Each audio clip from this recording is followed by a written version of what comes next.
got it there.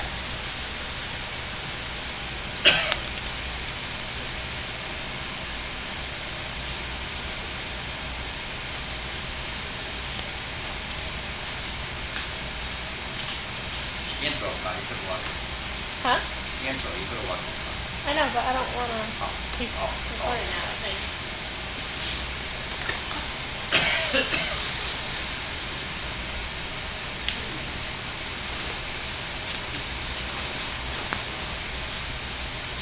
I'm going to put this whole thing together. That's nice.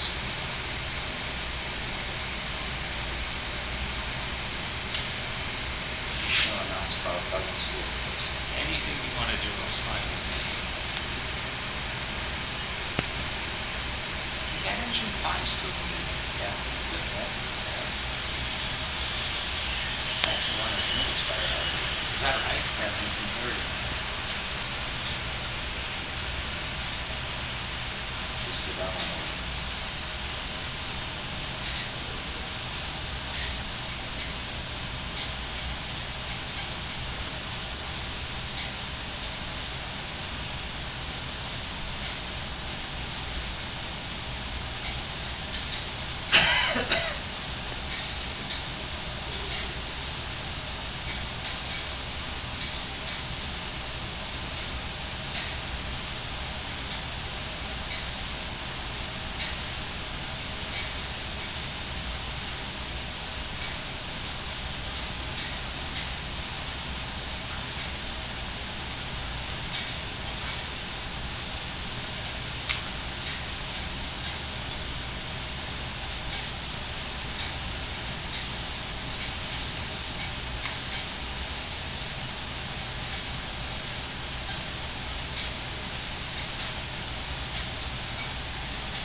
Good evening, and welcome to tonight's edition of Issues in Safety. I'm your host and producer, Joe FitzPatrick, and tonight I have the privilege of having Senator Joe Markley from the 16th District.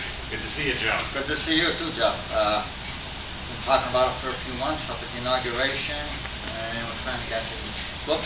Yep. Tonight's probably a good night to have you here. It's a rainy night. People should be home watching TV, so I think we're going to have a good audience. Okay, I'm ready for him. Ready for them. Okay, live with calls.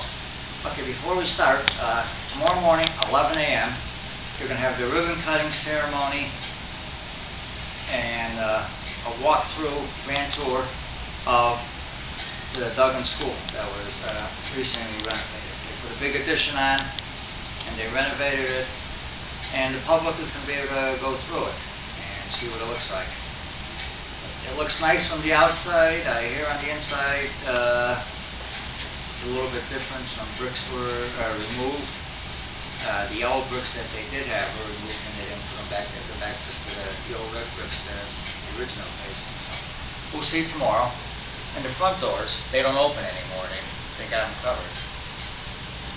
For me, that's a fire hazard. The more exits you have, the better. You got more kids in there, so I'm going to be checking into that. We'll see. It's going to be interesting. I intend to be there. Good. Okay, I'm sure we're going to have a lot of topics tonight, but one of your main things that you've been working on since you've been up in the Senate. Okay, you were first elected in the Senate in 1984. You were there one term, 85, 86. That's correct. The same district, 16th Senatorial District. I'm from Southington. And but in those days it was part of Southington, half of Waterbury and Woolton. And I ran again last fall and was elected to it, and it's somewhat different because I have all of Southington now, a little piece of Cheshire, and somewhat less of Waterbury, but I still represent the East End and Bucksville and all of Woolton. In fact, I was just over Woolkit. I got rain. The rain chased me back over here for the show from the fair tonight. Oh, yeah, right, yeah. Well, at least most of the day was pretty good. Yeah, very nice. Yeah, they were talking about rain all weekend, and we just got it. Phone call? Okay, hang on, phone call. We have a topic that we want to talk about first. This is something dear to the Senator's heart. Since he's been up in the Senate, he's been working on it, and it's the busway, the 9-mile busway from New Britain to Hartford. Correct, Joe. And I'll tell you, you see a certain amount of waste in government. You know, I mean, there's things that you think, gee, I don't understand that. That doesn't seem necessary to me. And you can only fight so many battles. But when I saw this busway, 9 miles, $600 million, it works out to $1,000 an inch to build this. And it's only for buses, no? It's only for buses. What they're going to do is basically they're going to take the rail route between New Britain and Hartford and destroy that rail bed, which is a workable rail line, and pave it over, and they'll run buses. Now, obviously, they have buses running from New Britain to Hartford already. They will just run on the regular roads. They'll have a special road just for the buses, and they'll build stations along the way. I don't think, you know, when they first started talking about this plan back in the late 90s, the price tag was $80 million. Now, maybe for $80 million you consider a project like that. But in these times, for $600 million, and we don't provide any more service. The train, we already have a bus that goes New Britain, Newington, West Hartford, Hartford, and all this will do is go New Britain, Newington, West Hartford, Hartford. We're cutting, tomorrow here in Waterbury, tomorrow in New Britain, we have a hearing on eliminating other bus routes. They're going to eliminate them in Waterbury. There's a hearing coming up in Waterbury on it too, following week. Meriden, Hartford, all these towns are going to lose bus routes, people who need those routes. And all this money is going to be put into just this, making a exclusive busway for this one route. And for the life of me, I can't understand it. It doesn't make sense, and I'm fighting it any way I can. How many people a day, do they have any idea how many people a day go between New Britain and Hartford? Well, they currently run a bus every half hour. Right. And I've ridden the bus. You know, I mean, it's a bus. They have, sometimes there's just a few people, sometimes there's 25 or 30. But that's in a half hour, so you say there's maybe 75 people an hour. They're assuming that they can get something like 8,000 riders a day. But even with that assumption, which I don't understand, they're still going to have to subsidize it. And their estimates on the subsidy are that down the road the state will be spending $20 million a year just to keep these buses operating beyond what they get in the ticket prices. Again, why you would spend $600 million to do something that then is going to cost you $20 million a year, right. I don't know. And I'm trying to stop it. I'm challenging it on environmental grounds. I will challenge, try to work down in Washington to get the federal government to back away from it. If I can stall it until we get back into the legislature next session, I'll work against it up there. But I just think I think it's a big mistake. You remember the People Mover up at Bradley Airport? Yeah. And remember what a disaster. They started building it, and then eventually El Grasso came in and said, forget it. Yeah, right, exactly. I'm afraid that if we do this busway, that's what's going to happen. Down the road, we'll pull the plug on it, we'll waste a lot of money, and we'll say, what were we thinking? Right. Then just like when they finally built it right there by West Farms Mall, there's a 4-level highway. And when they built it back in the 60s, 70s, yeah. The highway bridge that went to nowhere. Yeah, they had no plan. They finally got the Route 9 connector on. Yeah. You know, have a whole plan put together, make sure it's going to work before you do it. But that took forever to do. In this case, you know, you've got an existing rail line, as I said. And I've been told that for something between $50 and $100 million, everything that needs to be done could be done to make the rail line functional from Hartford right to Waterbury. That would be great for Waterbury. All of a sudden, you'd be able to commute from here to Hartford on a train. People in Hartford could get all the way down to New York City if they wanted to. I think there's a ridership for trains, and the cost is less. There's people don't, for better or for worse, they don't want to ride buses. And just to go back and forth between Hartford and New Britain, it doesn't get you anywhere. Yeah, 9 miles for that. $600 million. That's crazy. Yeah, I think it's crazy. And okay, there used to be a train route that went up to Winston. Yeah. Stopped in Thomaston, Torrington. A friend of mine used to live in Torrington. He moved out of there. He said, you know, can't get to Hartford on a train, can't get to Waterbury on a train. Nothing's around. Oh yeah, the rail is the way to go. I think if we're going to do anything with mass transit, I think the first thing we do is let's secure the existing rail lines. Let's not let them keep deteriorating, and let's try to bring back what we've got. I'm not even looking. They talk about high-speed rail. I'll take just regular old rail. I don't think that the problem with rail isn't the speed.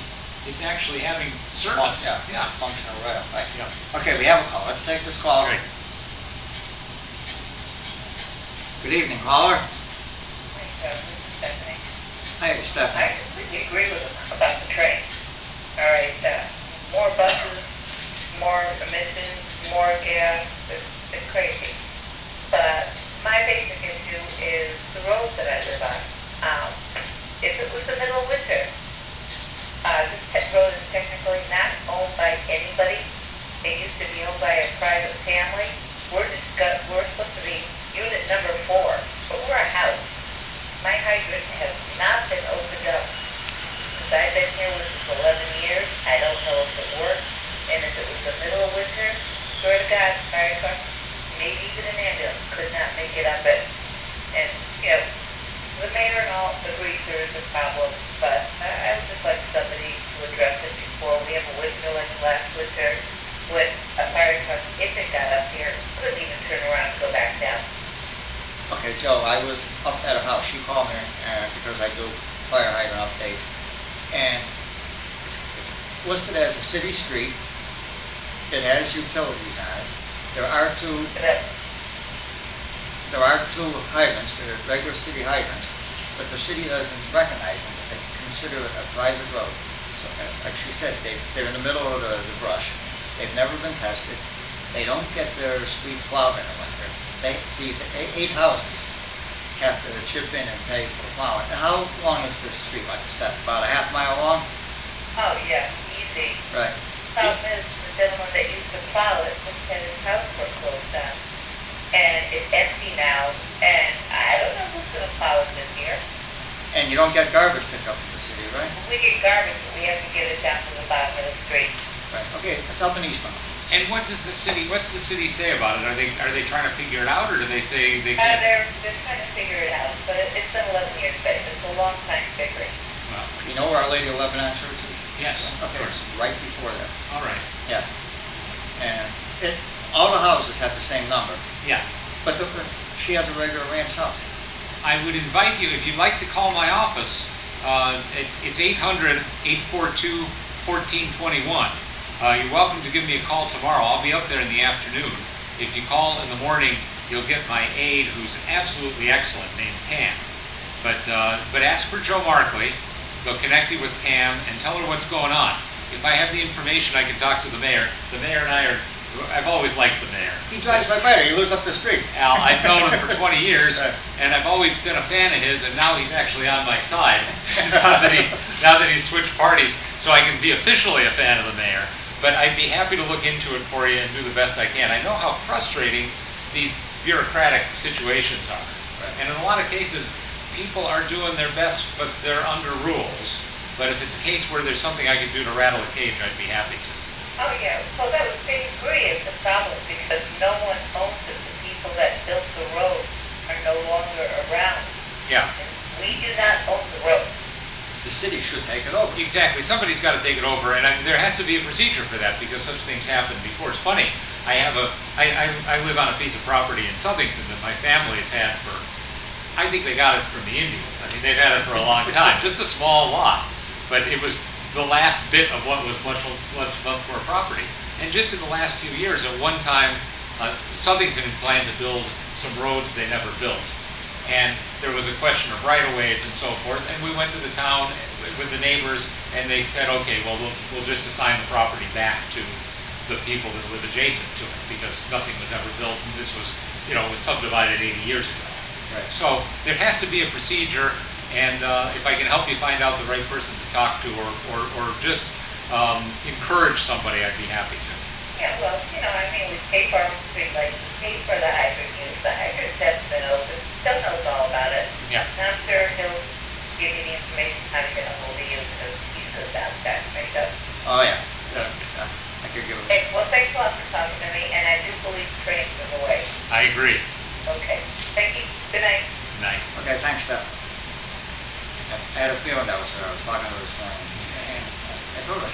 Oh, the Senate International.